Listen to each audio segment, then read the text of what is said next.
দুই টেস্টের সিরিজ খেলতে বাংলাদেশ ক্রিকেট দলের পাকিস্তান যাওয়ার কথা ছিল 17ই আগস্ট, কিন্তু পরিবর্তিত পরিস্থিতিতে বদলে গেছে সেই সূচি।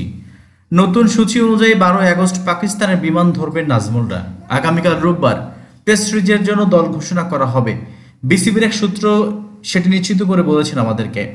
বাংলাদেশের ক্রিকেটাররা গত কয়েকদিন ধরেই মিরপুর শেরেবাংলা স্টেডিয়ামে ব্যক্তিগত অনুশীলন করছেন, কারণ জাতীয় দলের কোচিং স্টাফরা হোটেল বন্দী।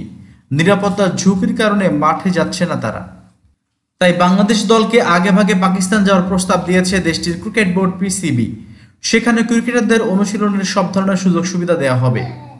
বিসিবি সেই সুযোগটাই কাজে লাগিয়ে 4 দিন আগে পাকিস্তান যাচ্ছে।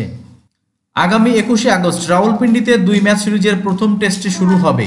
30 আগস্ট করাচিতে শুরু হবে সিরিজের দ্বিতীয় ও শেষ টেস্ট। বাংলাদেশ এ দলও এখন পাকিস্তান সফর করছে। দুটি 4 দিনের ম্যাচ ও 3টি 50 ওভারের ম্যাচ খেলার জন্য এরই মধ্যে পাকিস্তানে পৌঁছেছে মুশফিক মুমিনুলদের নিয়ে গড়া এ দল।